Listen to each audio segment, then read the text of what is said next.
It was Dallas's biggest fire in over a decade last March. A 7-alarm North Dallas condo fire destroyed 60 homes and also claimed the life of a grandmother. Tonight, a CBS 11 investigation raising some serious questions about why first responders were severely delayed getting to the massive blaze. Our I-Team reporter Ginger Allen joining us live in studio now with the details on what may have gone wrong and why. Ken, a commercial fire alarm should do two things. It should alert residents to get out, and it should call the fire department to get there. Many residents tell us this didn't happen.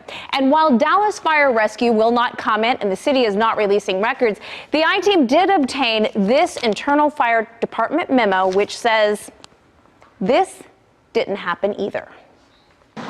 It was a resident's 911 call, not an automatic alarm, that alerted firefighters to the hell that wreaked havoc on Preston Place condos. I still hear the sirens and see the lights. Condo owner Karen Stewart lost her home of 37 years, but made it out alive.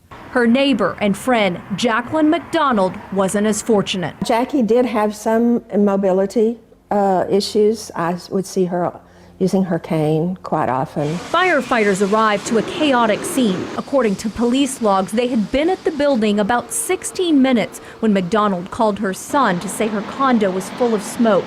At 11:49, a DPD sergeant radioed for firefighters to check for the 89-year-old woman in her unit on the top floor. At 12:07, video taken from a neighboring high-rise captures fire shooting through the roof 2 doors down from McDonald. Look closely and you can see firefighters with flashlights 1 floor below her condo.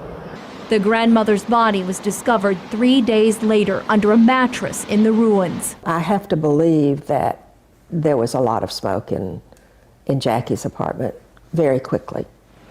An internal fire department memo obtained by the I-Team does not address McDonald's death, but commends crews for performing exceptionally well given the monumental task of rescue and fire containment. The fire department said that they believe it smoldered for 30 minutes before it was detected. The city of Dallas did not require Preston Place to install fire sprinklers when it was built in 1979. Patrick Nolan, the building's property manager for nearly 17 years, says the complex was also exempt from having smoke and heat sensors as well. But the I-Team has learned that for nearly a year before the fire, residents were told a more modern alarm was needed and on its way. So your bird was your alarm? My bird was my alarm. You never heard anything else? I never heard an alarm. I never heard anything else. A homeowner on the first floor pulled a manual alarm that triggered a siren heard by some. But residents on other floors, like Nancy Ohan, say they didn't hear it. I think if the fire alarm had gone off when it either sensed heat or sensed smoke, then you would have had more time. It wouldn't have looked as dramatic to me when I opened my front doors. The I-Team obtained the HOA's board meeting minutes. Month after month, in 2016, the minutes detail a deal with a company called Firetrol to have a new alarm installed. The last mention, 5 months before the fire, says Firetrol is still waiting for city approval of the plan. Dallas Fire Chief David Coatney refused an interview for this story.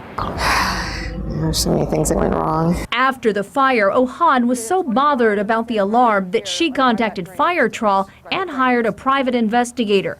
She says that Firetrol employees told both of them that there was never a final contract.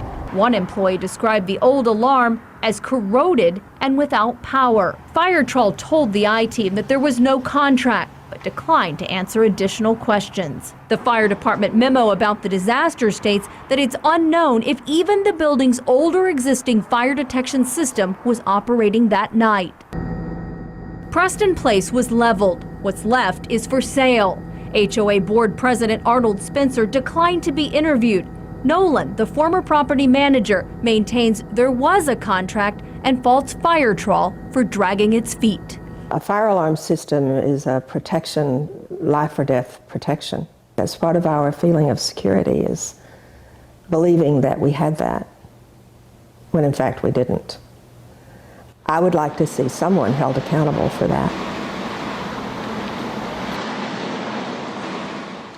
How this fire started is still unknown, but the I-Team has learned the fallout from the tragedy is being investigated by the Dallas County District Attorney's Office. Now, whether anyone should or might be charged will obviously be up to the grand jury to decide. I think we sit here and watch this story, and you say to yourself, how many people are sitting out there watching this story that you just shared in an old building right now? Well, there's scores of older buildings out there, and I can tell you both, everyone we talked to had the same message for you out there.